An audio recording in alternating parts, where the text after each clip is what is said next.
Congratulations! You've started a business. Now what? Hey everyone, I'm Ian Campbell. I am CEO of Mission Suite.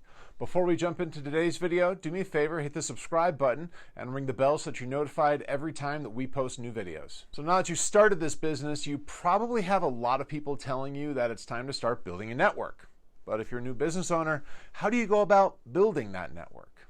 Well, if you have no experience in selling or networking, this can be a pretty daunting task. Fortunately, it can be easily broken down into a fairly straightforward process that you can follow. There are plenty of reasons business owners avoid networking, especially business owners who trend more toward the introverted side. Personally, I'm a bit of an ambivert. I like to work a room, but only if I'm in the mood. That made networking a challenge for me when I got started because there were plenty of times that I just wasn't in the mood. As a result, though, I'd end up hanging out by the bar with a drink in my hand and waiting for people to kind of run into me. It made for a fun night, but it felt more like a singles mixer than a networking event, which became especially awkward once I got married.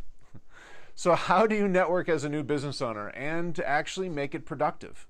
First, you have to find the kind of group that you want to go to. There are plenty of different types of networking events, and you can check them all out, and ultimately you're going to have to determine what types of events are really going to work for you, because you're not going to want to go to all of them. Everyone has their own favorite event styles. Me personally, the ones that I like are kind of panel or educational groups, those meal groups like lunches or breakfasts, and roundtable groups. The panel discussion groups are great because they typically offer some sort of education or interesting topical information in addition to the opportunity to network. Plus, when you're networking, it's nice to have a conversation starter. Questions like, what are you looking forward to learning this morning? Or what did you take away from the presentation that we just heard are great ways to start a conversation with someone. Meal groups are great because they provide a natural opportunity to sit down with someone. It becomes really easy to make a connection and avoid the awkward kind of slide into a group of people who may already be talking.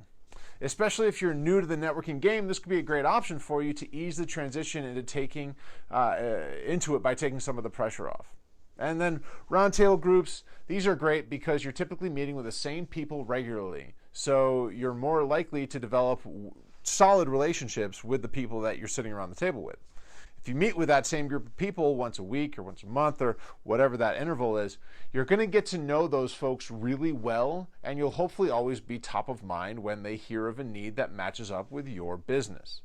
Now, those are my 3 favorite types of networking groups, right? But if those don't seem to suit you, there are plenty of others. There are happy hour groups. There are associations. There are lead style groups where everyone's expected to bring a lead, get a lead kind of a thing, right? And you can check all of these things out. The important thing here is to make sure that you're comfortable jumping in and getting involved with whatever group you decide to work with, because if you can't get involved, it's never going to work for you. Next, you have to know what you're looking for. While networking events aren't meant to be strictly for prospecting for new clients, well, for most people anyway, you're still going to want to prepare for them. Make sure that you go into your event knowing what you're looking for. Make sure you have a clear understanding of your ideal client profile so you don't turn into that person who's just trying to pitch to everyone that they meet, because nobody likes that person. Beyond that, though, make sure you know exactly who can refer you to your perfect clients. Networking events are great opportunities to get to know referral partners as well as clients, and they can be even more beneficial than direct client relationships at times. Once you have some clarity around those 2 targets and you're able to clearly articulate it, you'll have a better understanding of the purpose of your networking event. And it's probably going to help you figure out what types of events you should be going to as well. Now it's time to get ready for the event. What do you need to do to get ready for your first or your 101st networking event? Well, there are some clear things that you should always have ready before you go to an event. And this applies to everyone, regardless of whether they're new to this whole networking thing or if they've been doing this for years, like me, right? These are things that I still do. First, make sure you know your 30-second pitch. You need to know how to introduce yourself to people in a way that provides a clear understanding of who you are, what you do, and why people work with you. If you can get access to it, take a look at the attendee list. That'll allow you to do a little bit of research into the people who you'll be networking with, and it'll help you focus your efforts on meeting specific people who could be good prospects or good referral partners. Can't get the attendee list? That's not uncommon, that's okay. But now spend some time chatting with the membership folks of the organization putting on the event so that you can find out who you should meet and ask if they can introduce you to a couple people. Remember, it's the organizer's job to make sure that the people there are making the connections that they need, because that's the only way people are going to come back. So let them help you do that. And finally, make sure to bring business cards. This is something that I've always been particularly bad at. I'm notorious for this.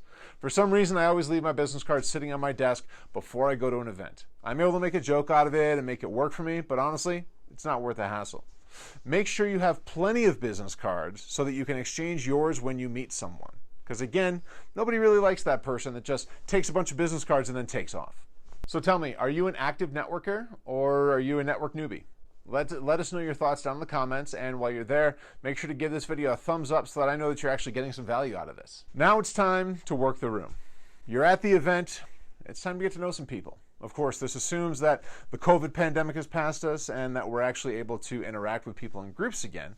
But remember, this can be a fun part of it, so do your best and try to enjoy it.